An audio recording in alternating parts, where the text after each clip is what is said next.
right, folks, we're going to move right along. Join me now, South Carolina Senator Tim Scott, ranking member of the Senate Banking Committee and author of America, a Redemption Story, Choosing Hope and Creating Unity.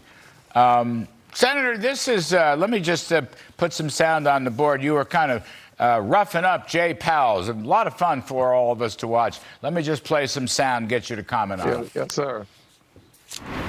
Spending and printing trillions of dollars, caving to the radical left in this country, seeing policies posited and then implemented that led to the worst inflation in 40 years.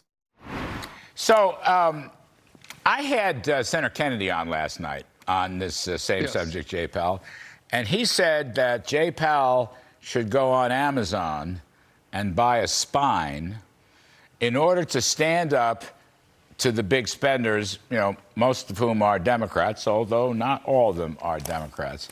And I think you're saying the same thing. It's spending that's the root cause of this, and nobody wants to talk about that, at least openly. Well, Larry, you hit the nail on the head. It is a spending problem we have. We have a spending crisis in this nation. The radical left have convinced Joe Biden to go along with it hand in glove. Literally, we spend too much, we tax too much, and then they blame too much. The truth of this administration is glaringly obvious. They should spend more time in the mirror blaming themselves. 9.1, remember 9.1% inflation, 13.5% inflation since he's been in office. We're talking about driving our seniors on fixed incomes into making very difficult decisions around rationing their medicine or their health care or their gas or their food. This is all avoidable. We need to win more elections so that we have fewer radicals on the left in charge of our spending in this country.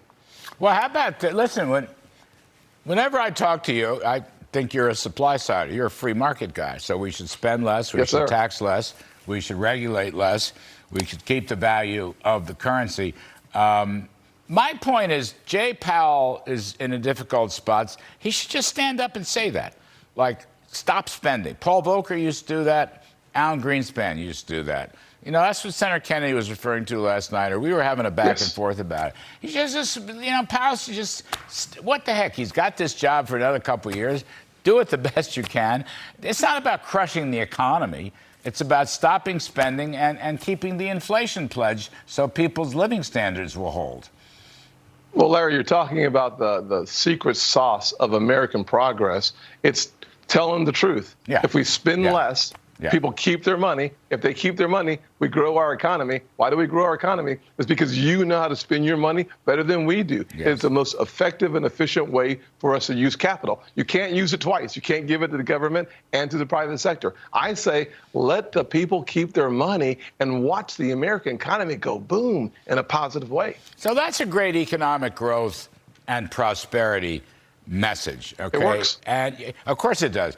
And I'm not hearing enough of that. I'm not hearing much of that in terms of the, you know, the national presidential leaders, wannabes, and so forth and so on. I know you're thinking about running. Would that be your message? Or what else? Tell me what the vision is if Senator Scott throws his hat into the presidential ring.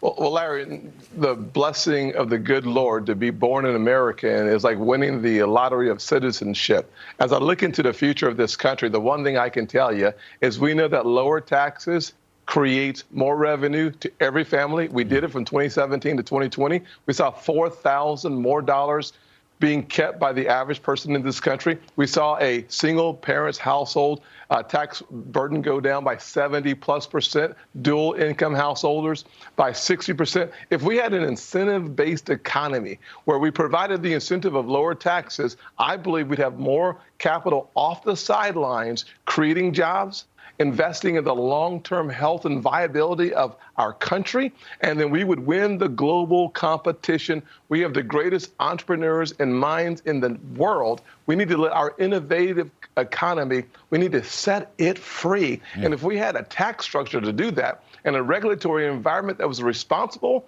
but not overly burdensome, Katie, bar the door. You know, you just got to keep saying that, Senator, because nobody else is.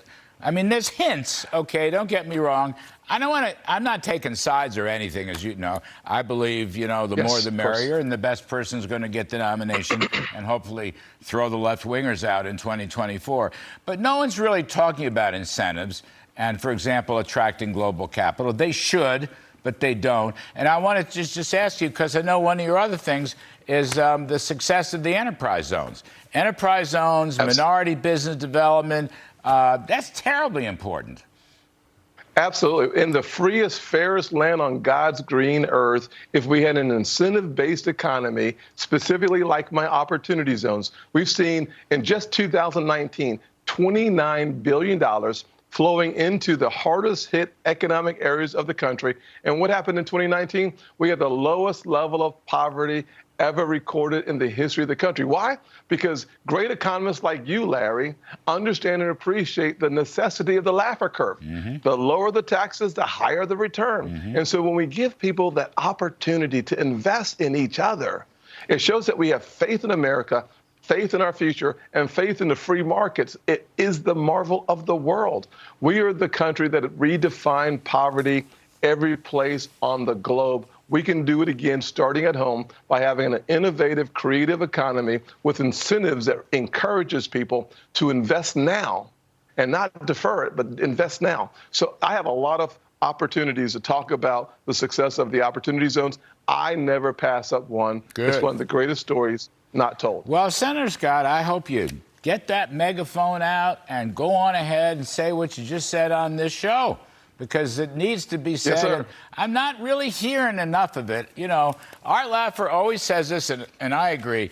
The Republican Party has got to be the stewards of growth and prosperity. You got to send that message, which is what you just said. You said it beautifully, sir. You've always said it. As long as I've known you, you've said it. You're just, I keep listening to you, Larry. It's the best way to learn how to say it well. All right. Senator Tim Scott.